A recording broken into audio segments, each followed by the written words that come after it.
اعوذ باللہ من الشیطان الرجیم بسم اللہ الرحمن الرحیم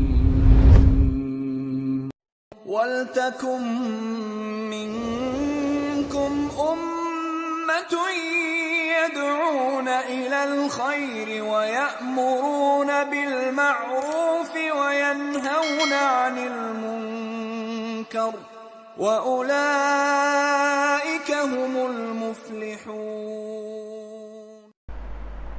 الحمد لله نحمده ونستعينه ونستغفره ونعوذ بالله من شرور أنفسنا ومن سيئات أعمالنا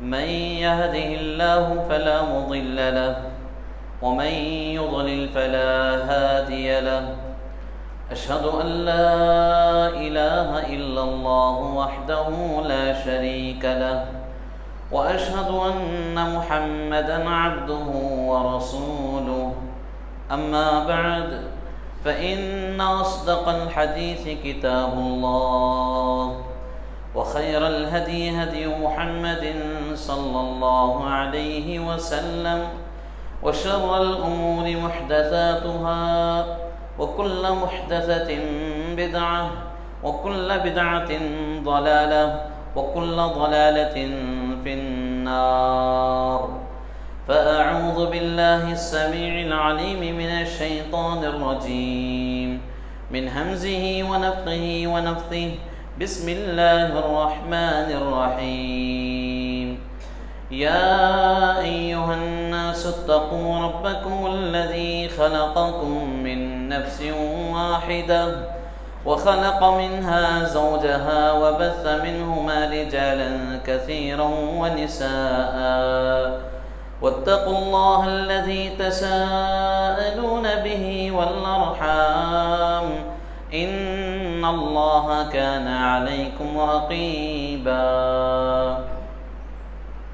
يا أيها الذين آمنوا اتقوا الله حق تقاته ولا تموتن إلا وأنتم مسلمون يا أيها الذين آمنوا اتقوا الله وقولوا قولا سديدا يصلح لكم أعمالكم ويغفر لكم ذنوبكم ومن يطع الله ورسوله فقد فاز فوزا عظيما قال الله تبارك وتعالى في كلامه المجيد والفرقان الحميد يا أيها الذين آمنوا لا تتخذوا اليهود والنصارى أولياء بعضهم أولياء بعض ومن يتولهم منكم فإنه منهم إن الله لا يهدي القوم الظالمين۔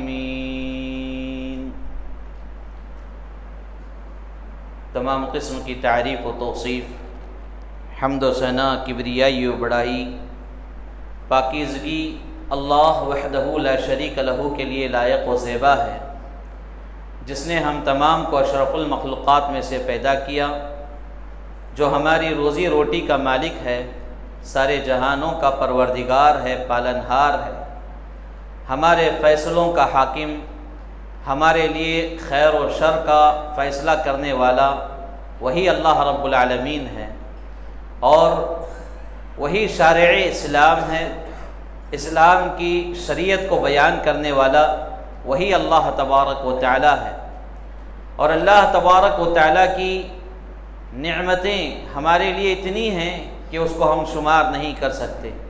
اللہ کی حمد و ثنا، کبریائی و بڑائی جتنی بھی بیان کریں بہت کم ہے۔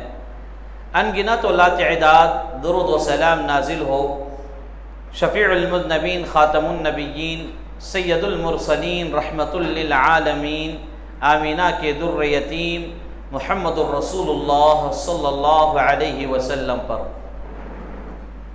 قابل احترام بزرگان دین، نوجوانان اسلام، پردہ نشین خواتین اسلام، پیارے بچوں، آج کے اس انتہائی اہم اور مبارک وقت میں ایک اہم مسئلے کی وضاحت آپ کے سامنے لے کر میں کھڑا ہوں، اللہ رب العالمین سے دعا ہے اللہ مجھے حق کہنے اور مجھے آپ تمام کو حق پر عمل کرنے کی توفیق عطا فرمائے، آمین یا رب العالمین۔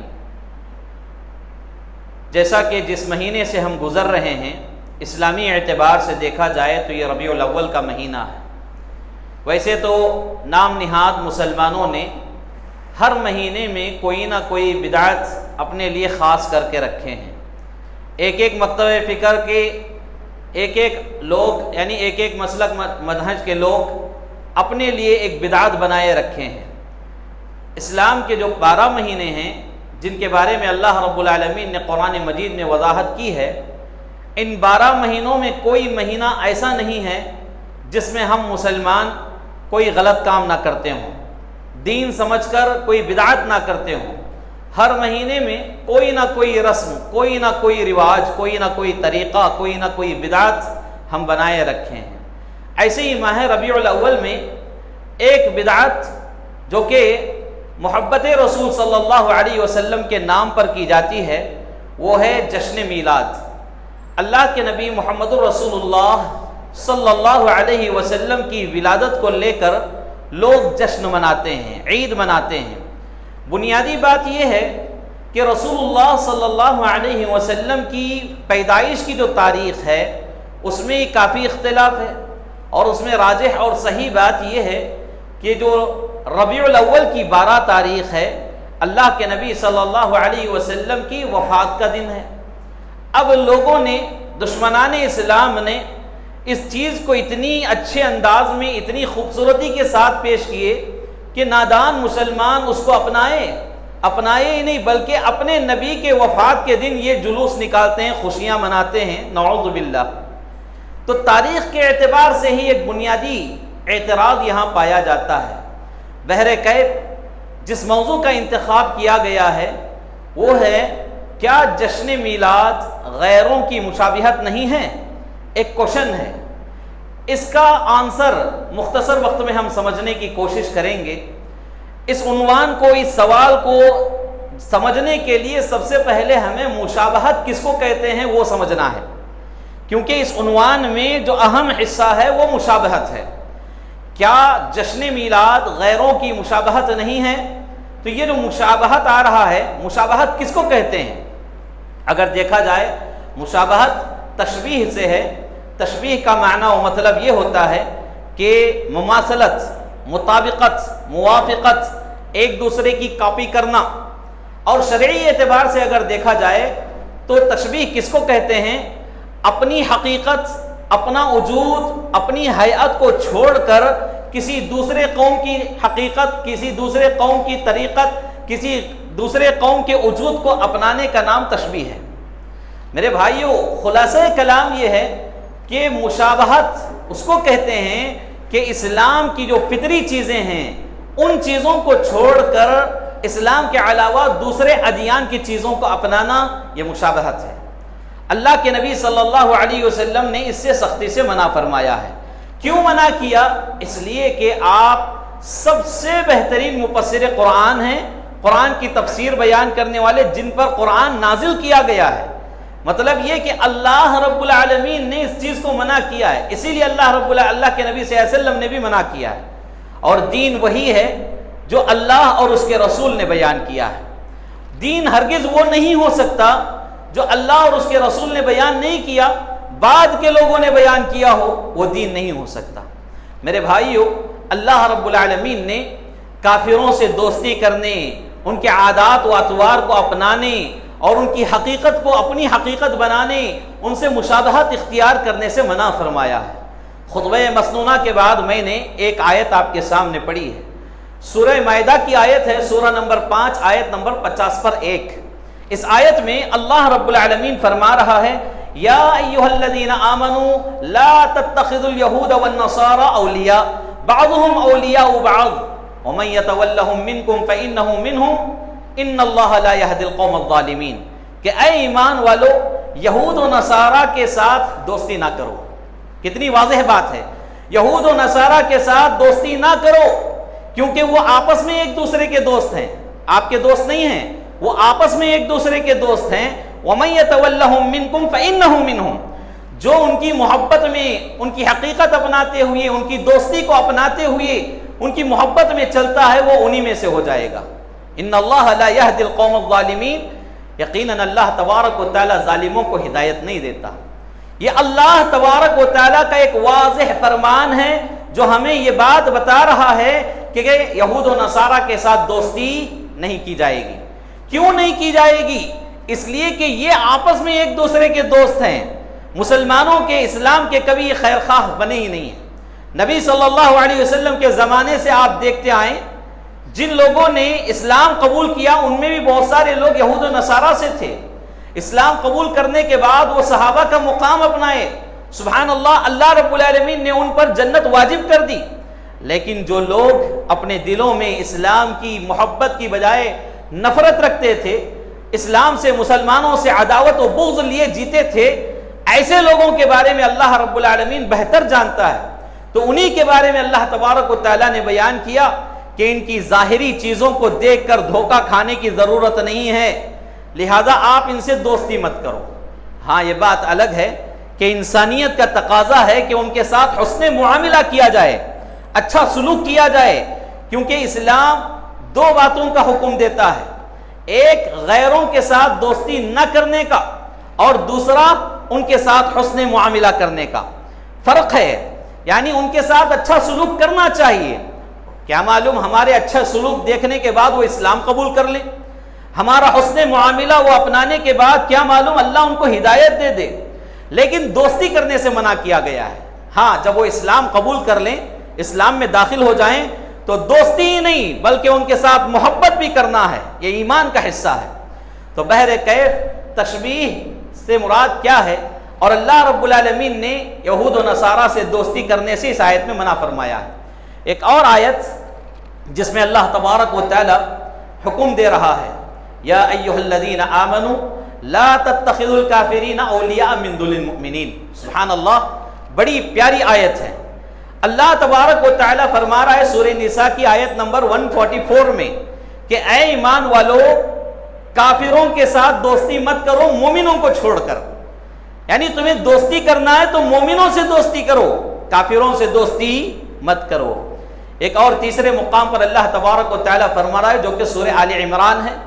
اللہ تبارک و تعالی کا فرمان ہے، یا ایھا الذین آمنوا لا تکونوا کالذین کفروا، اے ایمان والو تم کافروں کی طرح مت ہو جاؤ، یعنی کافر جو کام کرتے ہیں ان کے کاموں کو اپنا کر تم کافروں کی طرح مت بنو۔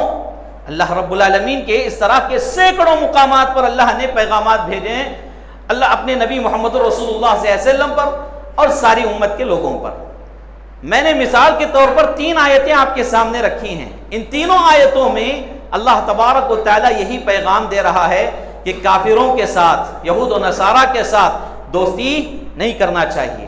ہاں ان کے ساتھ حسن معاملہ ضرور کرنا ہے، اچھا سلوک ضرور کرنا ہے۔ اب یہاں دیکھیے ان کے ساتھ دوستی کرنے کا مطلب کیا ہے؟ کیا ان کی عیدوں کو اپنی عید منانا اور ان کی خوشیوں میں اپنے آپ کو شریک کرنا اور ان کے اس طرح کے طریقوں میں جو غیر اللہ کے لیے کیے جا رہے ہیں اس میں اپنا حصہ ڈالنا، کیا ان کی دوستی نہیں ہے؟ دوستی ہی ہے۔ اللہ رب العالمین نے ایسے کاموں سے منع فرمایا ہے۔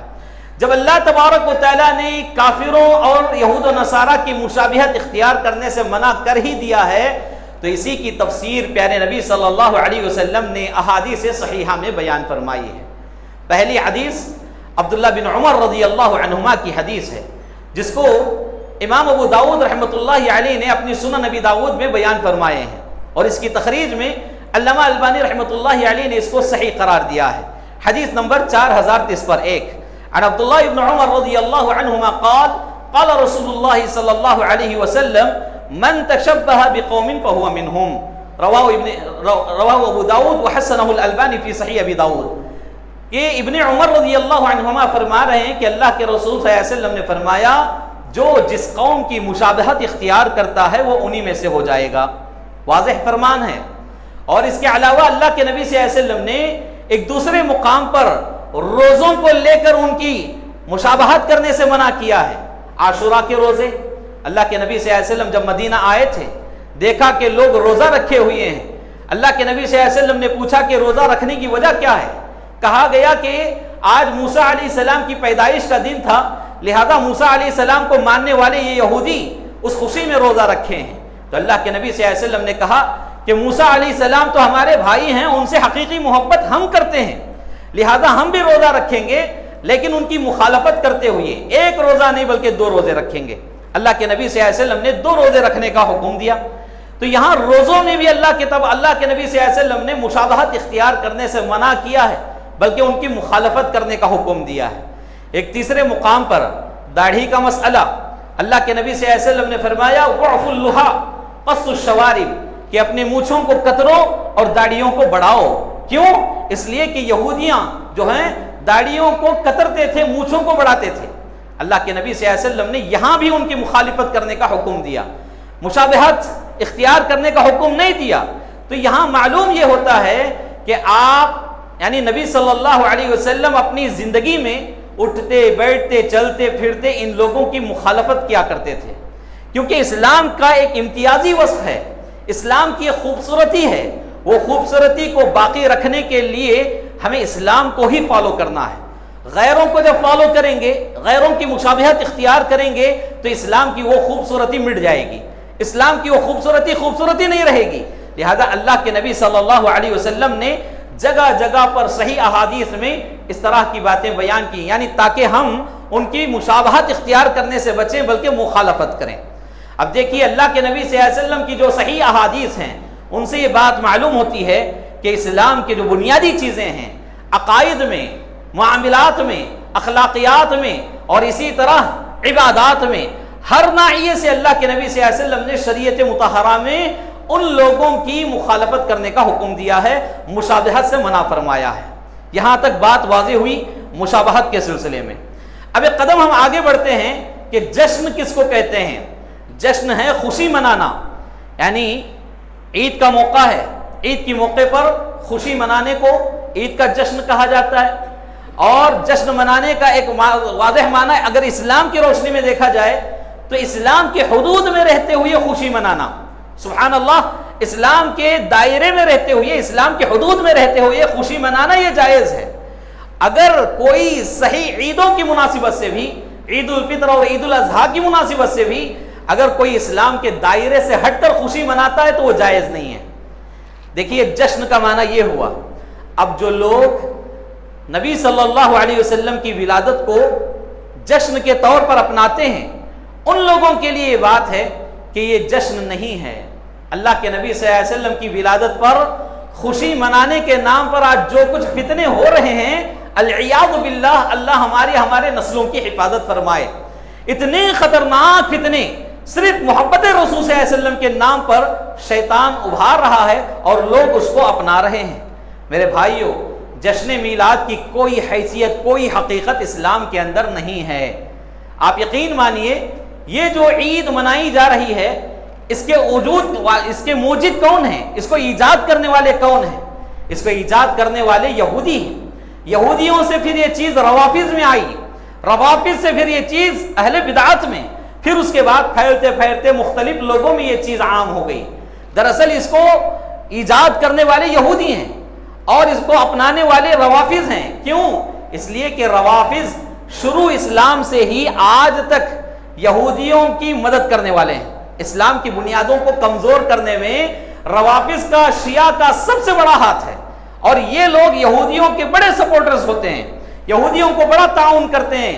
یہودیوں کی جانب سے جو کچھ رسم و رواج، جو کچھ بدعات و خرافات جنم دی جاتی ہیں اس کو ہوا دینے والے، بڑھاوا دینے والے یہی شیعہ اور روافظ ہیں، اور جب یہ لوگوں میں عام ہوتی ہیں تو پھر وہ خاموش بیٹھ کر تماشا دیکھتے ہیں۔ اب دیکھیے امت مسلمہ کا ایک طبقہ اس کو لے کر عبادت سمجھ رہا ہے، سنت سمجھ رہا ہے، اجر کا باعث سمجھ رہا ہے، اگر یہ نہیں کریں گے تو گنہگار سمجھ رہا ہے اپنے آپ کو، نعوذ باللہ۔ یہ بدعت ہے میرے بھائیوں، اگر یہ کرتے ہیں تو گنہگار ہوتے ہیں، نہیں کرتے ہیں تو گنہگار نہیں ہوتے، بلکہ نہ کرنے پر انہیں ثواب ملتا ہے، کیونکہ یہ اسلام کے حقائق میں سے نہیں ہے، یعنی اسلام میں اس کی کوئی حیثیت نہیں ہے۔ آج دیکھیے لوگ اپنی منمانی تفسیریں بیان کر رہے ہیں، منمانی باتیں بیان کر رہے ہیں، قرآن کی آیتوں کو لے کر احادیث صحیحہ کو لے کر اس کا غلط ترجمہ بیان کرتے ہیں، غلط مطلب بیان کرتے ہیں، غلط مفہوم بیان کرتے ہیں. یہ باتیں سن کر نادان لوگ اس طرح کی عیدوں کو منانے میں اپنا پیسہ، اپنا جسم، اپنی محنت سب کچھ ایک کر رہے ہیں. العیاذ باللہ، لوگوں نے قرآن کی آیتوں کو اٹھا کر جشن میلاد پر فٹ کر دیے، اور کتنی ویڈیوز آج منظر عام پر ہیں. جو آیتیں پڑھی جا رہی ہیں اس کا ترجمہ کیا جا رہا ہے کہ جو اللہ کی جانب سے رحمت نصیب ہوئی اس رحمت پر خوشی مناؤ. اللہ رب العالمین کی یہ آیت لے کر اب رحمت سے مراد کیا ہے؟ وَمَا أَرْسَلْنَاكَ إِلَّا رَحْمَةً لِّلْعَالَمِينَ. اللہ رب العالمین نے محمد رسول اللہ صلی اللہ علیہ وسلم کو سارے عالموں کا رحمت، سارے عالموں کے لیے رحمت بنا کر بھیجا ہے. تو گویا کہ اللہ کے نبی صلی اللہ علیہ وسلم رحمت ہیں. آپ کے آنے پر ہمیں جشن منانے کا حکم اللہ تعالیٰ قرآن میں دے رہا ہے. العیاذ باللہ، آج جس انداز سے آپ قرآن سمجھ رہے ہیں، کیا یہ انداز صحابہ کرام رضوان اللہ علیہم اجمعین کو سمجھ میں نہیں آیا تھا؟ تابعین، تبع تابعین کو سمجھ میں نہیں آیا تھا؟ یہ ایسے ادوار ہیں جن ادوار کی نبی مکرم صلی اللہ علیہ وسلم نے تعریف بیان کی ہے. بہترین زمانہ میرا زمانہ ہے، اس کے بعد ان کا زمانہ ہے، اس کے بعد والوں کا زمانہ ہے. یعنی صحابہ کا زمانہ، تابعین کا زمانہ، تبع تابعین کا زمانہ بہترین زمانہ ہے. اللہ کے نبی صلی اللہ علیہ وسلم نے ان تین ادوار کی تعریف بیان کی، ان تین ادوار کے لوگوں کو بہترین کہا. ان تین ادوار کے لوگوں میں سے کسی ایک نے بھی عید میلاد النبی نہیں منایا ہے. اب یہاں پر غور کرنے کی بات یہ ہے کہ ان تین زمانوں کے بعد بھی جو سلسلہ چلا، جیسا کہ ائمہ، مجتہدین، محدثین، بہت سارے کبار علماء سلف صالحین گزرے ہیں، انہوں نے بھی عید میلاد النبی نہیں منائی ہے، جشن میلاد النبی نہیں منائی ہے. جب سے یہ شروع ہوا ہے، یہ تو خیر القرون میں سے ہے ہی نہیں. اگر ایک دلیل کسی صحابی سے بتا دیں، کسی صحابی نے یہ عمل کیا ہو، نعوذ باللہ، بعض موضوع من گھڑت حدیثیں لے کر اس کو ہوا دینے کی کوشش کی گئی ہے. اور ابو لہب کی بات بیان کرتے ہیں. ابو لہب نبی مکرم صلی اللہ علیہ وسلم کی ولادت کی خبر سنا تو اپنی لونڈی کو آزاد کر دیا خوشی میں، تو اس نے نبی مکرم صلی اللہ علیہ وسلم کا برتھ ڈے منایا ہے. تو ہم منانے میں کیا ہے؟ اللہ اکبر. یہاں دیکھیے، یہ خوشی ابو لہب نے جو منائی وہ الگ مسئلہ ہے، لیکن وہ شریعت کا حصہ نہیں ہے. کہ ابو لہب کی بات کو آپ مانیں گے تو ابو لہب کے ساتھ ہی کھڑے رہیں گے، قیامت کے دن ابو لہب کے ساتھ کھڑے رہیں گے. اور یہ ایسا شخص ہے قیامت کی صبح تک اس کے اوپر بددعا کی جاتی رہے گی. تبت یدا ابی لہب وتب ما اغنى عنه ماله وما كسب سيصلى نارا ذات لهب وامراته حمالة الحطب في جيدها حبل من مسد. یہ جو سورہ ہے ابو لہب کے اوپر بددعا کے لیے اللہ رب العالمین نے نازل کیا. جس کے اوپر اللہ نے بددعا کی ہے اس کی بات کو لے کر جشن منانا یہ کہاں کی عقل مندی ہے؟ میرے پیارو، اسلام کا حصہ یہ قطعاً نہیں ہو سکتا. اس بات کو سمجھنے کی ضرورت ہے. یہ غیروں کی مشابہت ہے، غیروں کا طریقہ ہے، اپنوں کا نہیں ہے. دیکھیے غیروں کا طریقہ کیسے ہوا. یہودی موسیٰ علیہ السلام کی ولادت پر خوشی منایا کرتے تھے، عیسائی عیسیٰ علیہ السلام کی ولادت کو لے کر خوشی منایا کرتے تھے. انہی کو دیکھا دیکھی لوگوں نے محمد رسول اللہ صلی اللہ علیہ وسلم کی ولادت کو بھی لے کر خوشی منانا شروع کر دیا. اور یہاں نام جشن میلاد یعنی نبی صلی اللہ علیہ وسلم کی میلاد کا جشن کا دیا جاتا ہے، لیکن کام پورے شیطانی ہوتے ہیں. اگر یہ نام ہی دے کر یہ بدعت شروع نہ کی جائے تو شیطانی کام نہیں ہوتے. میرے بھائیوں، یقین مانیے، اس طرح کی جلوس، اس طرح کی ریلیاں، اس طرح کے مناظر دیکھ کر دل منہ کو آ جاتا ہے. افسوس ہوتا ہے کہ یہ مسلمانوں کا اسلام نہیں ہے، یہ اسلام نہیں ہے، اور صحیح اسلام کو فالو کرنے والے مسلمان ہرگز نہیں ہو سکتے.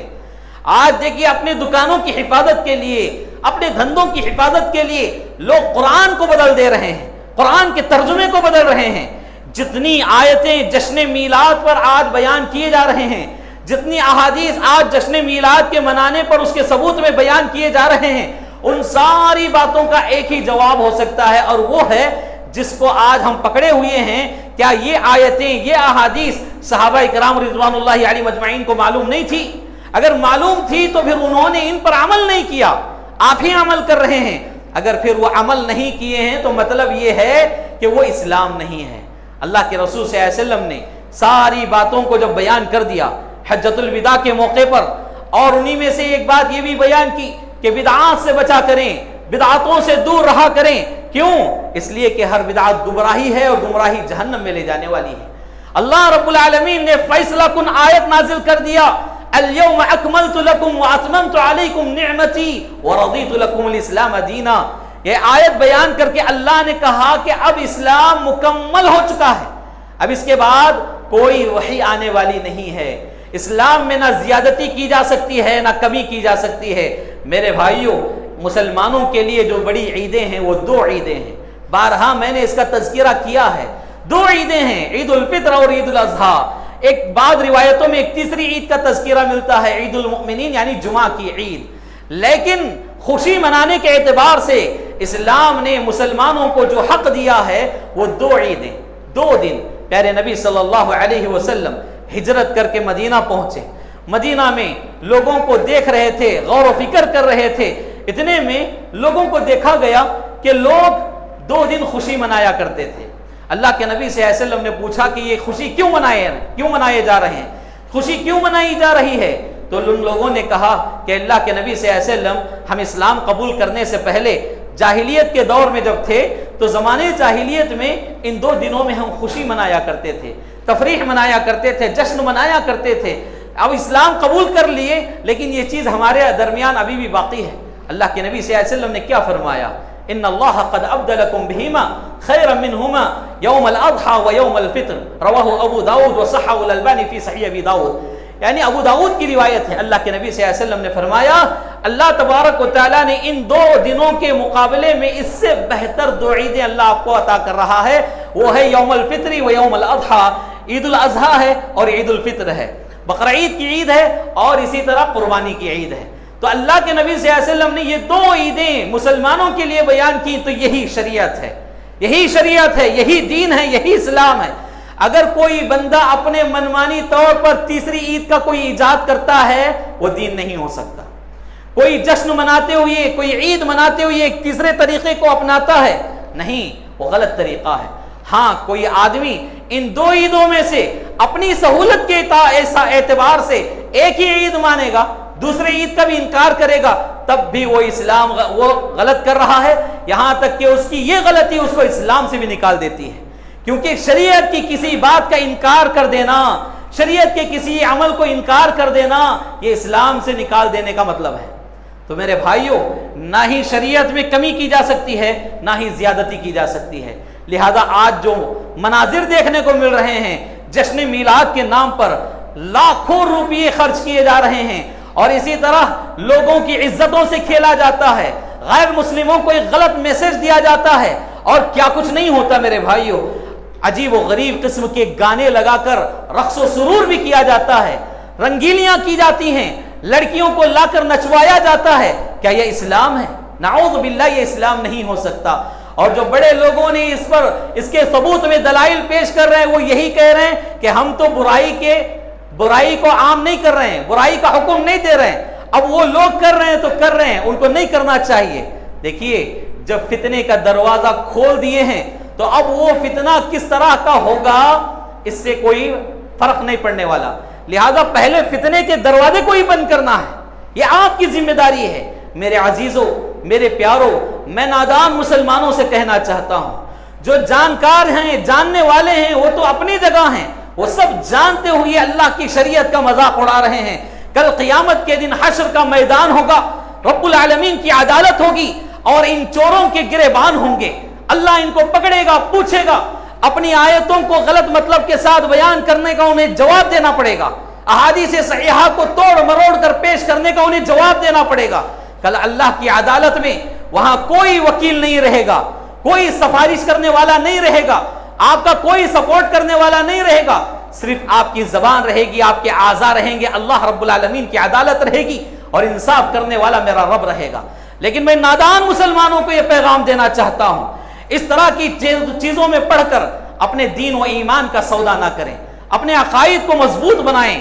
یہ اسلام نہیں ہے جشن میلاد منانا، جلوس میلاد میں شرکت کرنا اور اس میں لنگریں لگانا، طرح طرح کی چیزیں ثواب کی نیت سے تقسیم کرنا، ڈھول تاشے ڈی جے وغیرہ لگانا، یہ ساری چیزیں حرام کردہ چیزیں ہیں۔ اللہ کے نبی صلی اللہ علیہ وسلم نے ناچ گانوں کو حرام کیا ہے، لیکن آج امت مسلمہ کا یہ طبقہ ڈی جے لگائے ہوئے، گانے لگائے ہوئے مسجدوں کے سامنے سے شور مچاتے ہوئے جاتا ہے، اور یہاں عشاء کی نماز ہوتی ہے، مغرب کی نماز ہوتی ہے، کسی کے کہیں رونگٹے بھی کھڑے نہیں ہوتے، ان کے اندر جوں تک نہیں رینگتی۔ کیا یہ اسلام ہے؟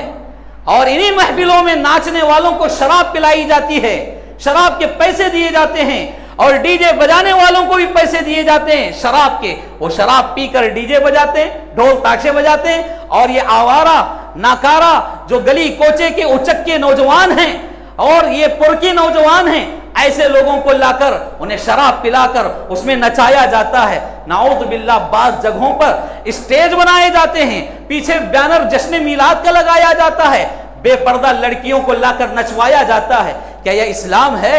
اسلام نہیں ہو سکتا۔ میرے بھائیوں، میری بات کسی کو کڑوی ضرور لگ سکتی ہے، کیونکہ یہ حق ہے۔ الحق مرن، حق ہمیشہ کڑوا ہوتا ہے، لیکن جو حق کو اپناتا ہے وہ ہمیشہ فائدے میں رہتا ہے۔ یہاں اسلام کی جب بات آتی ہے، میری اور آپ کی ذاتی کوئی دشمنی نہیں ہے، میں کسی کو ٹارگٹ کر کے نہیں کہہ رہا ہوں۔ جب بات اسلام کی آتی ہے، ہمیں حق کہنا ہے۔ اگر حق نہیں کہیں گے تو کل اللہ رب العالمین ہمارا گریبان پکڑے گا۔ لہذا آپ کے سامنے حق رکھا جا رہا ہے، اب آپ کو حق تسلیم کرنا ہے۔ اس طرح کی چیزوں کو جو غیروں کی طرف سے آئی ہوئی ہیں، نبی صلی اللہ علیہ وسلم کے نام پر ہرگز نہ کرو میرے بھائیوں۔ کسی کے نام پر اور کرتے تو وہ بات الگ تھی، جس کے لیے میرے نبی ہی آپ کو ملے ہیں۔ اللہ کے نبی صلی اللہ علیہ وسلم کو ہی مذاق بنا کر رکھ دیے ہیں۔ نعوذ باللہ، گنبد خضرا کے یہ کیک بنانا اور اس طرح کے کیکوں پر تلواریں چاقو چلانا، یہ پوری غیروں کی مشابہت ہے، یہ پورا برتھ ڈے ہے۔ اور یہاں جب یہ فتنہ شروع ہوا تو مسلمان بچوں میں اور اچھے خاصے نمازی لوگوں کے گھروں میں برتھ ڈے کا فتنہ شروع ہو گیا۔ بہت سارے لوگ، کیا حاجی، کیا نمازی، کیا غازی، کیا پہلے سب کے، میرے بھائیوں بچوں کی خوشیوں کے لیے یہ بھی برتھ ڈے منانا شروع کر دیے۔ اور دلیل کے طور پر کیا کہتے ہیں؟ جب نبی صلی اللہ علیہ وسلم کا برتھ ڈے منانا جائز ہے تو ہمارے لختے جگر کا کیوں نہیں؟ ہمارے بیٹے کا کیوں نہیں؟ ہماری بیٹی کا کیوں نہیں؟ یہی دلیل تو پیش کر رہے ہیں۔ فتنے کا دروازہ کس نے کھولا ہے؟ ہم مسلمانوں نے کھولا ہے، لہذا اس کے ذمہ دار بھی ہم ہی ہیں۔ اس دروازے کو بند کرنا بھی ہماری ذمہ داری ہے۔ لہذا اس بات کو سنجیدگی کے ساتھ سمجھیں، اور یہ جو جشن میلاد، عید میلاد النبی صلی اللہ علیہ وسلم کے نام پر جو کچھ خرافات کیے جا رہے ہیں، یہ اسلام کا حصہ نہیں ہے، بلکہ یہ غیروں کی مشابہت ہے۔ اللہ رب العالمین سے دعا ہے اللہ تعالی ہمیں ان باتوں سے اجتناب کرنے کی توفیق عطا فرمائے۔ اللہ تبارک و تعالی ہمیں بدعات و خرافات سے دور رکھے۔ اللہ ہمارے نسلوں کی حفاظت فرمائے۔ اللہ تبارک و تعالی ہمیں خالص اسلام کو اپنانے کی توفیق عطا فرمائے۔ اللہ توحید پر ثابت قدمی عطا فرمائے۔ اللہ تعالیٰ جو بھائی نادانی میں اس طرح کے گناہ کر رہے ہیں، اللہ انہیں بہترین سمجھ عطا فرمائے، دین کی اچھی سمجھ اللہ انہیں عطا فرمائے۔ اللہ ہمیں نفع بخش علم حاصل کرنے کی توفیق عطا فرمائے۔